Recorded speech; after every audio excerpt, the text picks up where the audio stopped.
Welcome to The Explainer. Today, we're diving headfirst into a gripping 1966 cold case to uncover exactly how our minds try to make sense of the unknown. We're going to look at a tragic, totally baffling disappearance on a crowded beach, and then we're going to bridge that mystery to the fascinating sociology of how our brains process fear, rumors, and uncertainty. But before we get into the gritty details, I want you to ask yourself something. Why are we so incredibly quick to invent massive, shadowy antagonists the second we're faced with an unsolved mystery? Seriously, think about it. When something terrible and unexplainable happens, why do we immediately point the finger at organized crime or giant corporations or these massive, sprawling conspiracies? Well, it turns out it's a deeply ingrained quirk of human psychology. And today, we are going to unpack exactly why we do it. Here is our roadmap for today's explainer. 1. The Indiana Dunes mystery. 2. Searching for answers. 3. Syndicates and shadowy theories. 4. The psychology of legends. 5. The Goliath effect. And finally, 6. Confronting the unknown. All right, part 1, the Indiana Dunes mystery.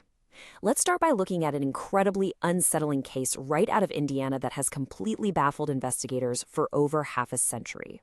Picture this. It's a crowded holiday weekend, July 2nd, 1966. 3 young friends from the Chicago area take a trip to the Indiana Dunes State Park. You've got 21-year-old Ann Miller and 19-year-olds Patricia Blow and Renée Bruhl. Now, the park is absolutely packed. There were over 8,600 witnesses at the beach that day, and yet somehow, right in the middle of this massive crowd, these 3 women vanished completely without a trace. So how did this actually unfold? Well, they left the Chicago area around 8 a.m. in Ann's 1955 Buick. By 10 a.m., they arrived at the dunes, parked, and set up their beach blanket just about 100 yards from the water.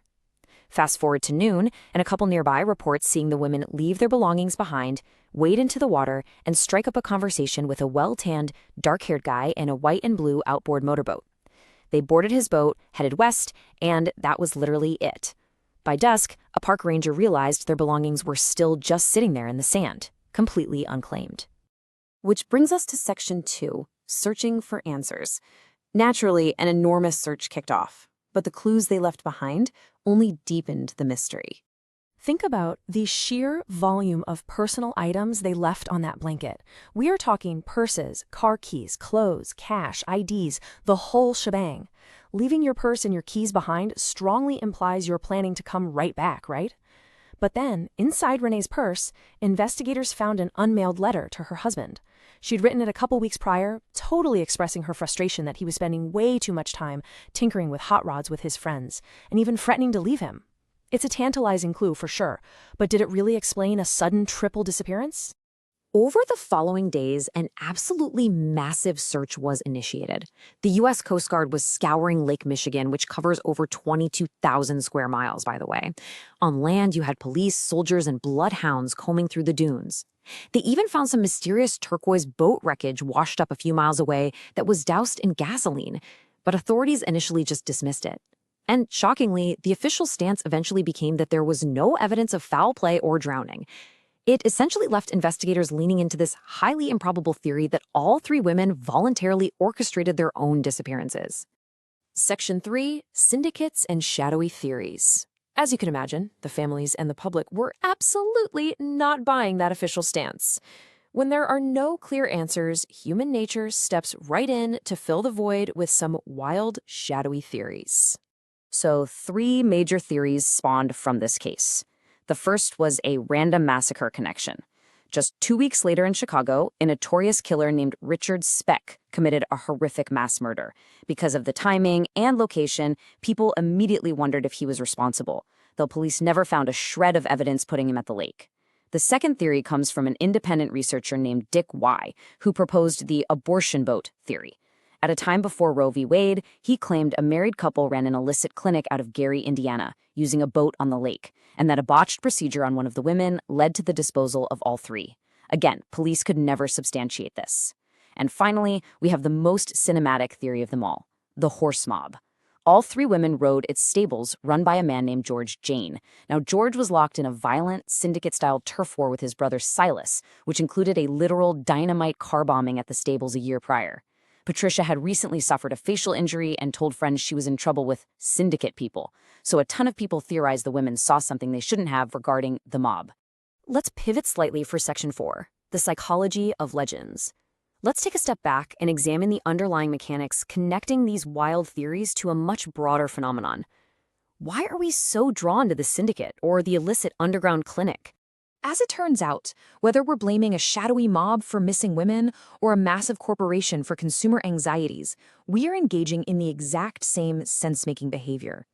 In true crime, we blame syndicates.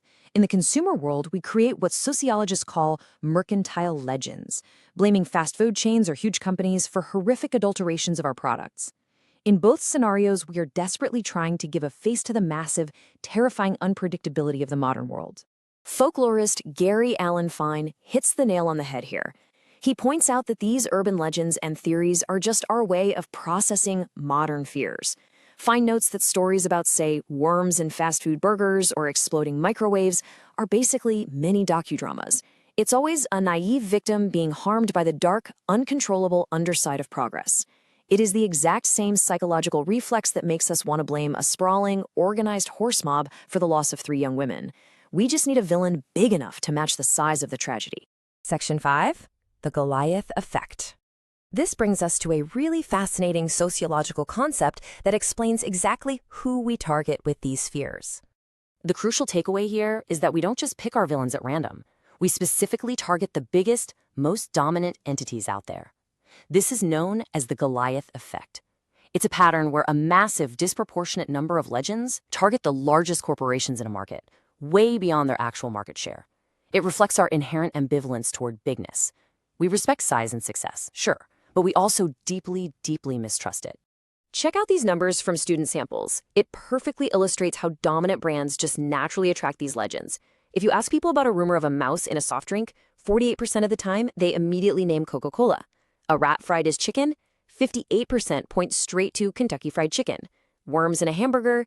38% say McDonald's. What's crazy is that the worm rumor allegedly started with a smaller competitor, Wendy's. But over time, as the story was retold, people's memories subconsciously shifted the target to McDonald's. Why? Because it just makes more sense to our brains that the biggest, baddest giant is the one committing the crime.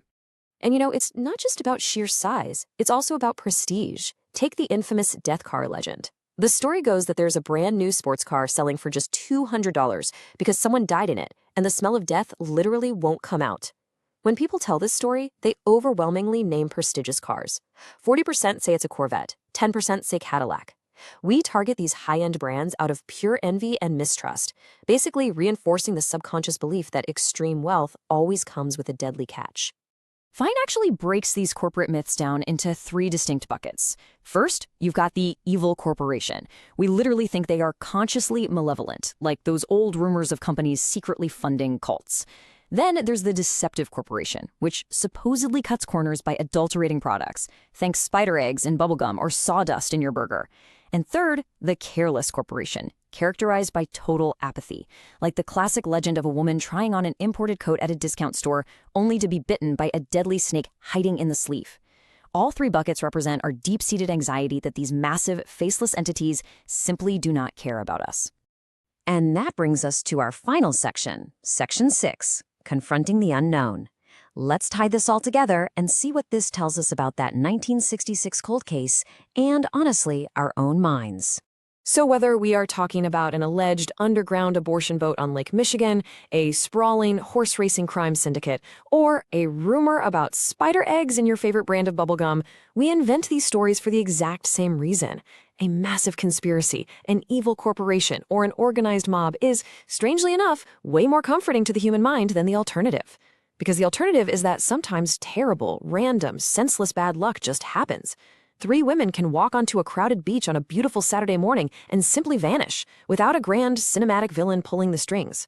That randomness is utterly terrifying, so our minds construct a Goliath to take the blame. I want to leave you with a question to chew on the next time you hear a wild corporate rumor or a shocking new true crime theory.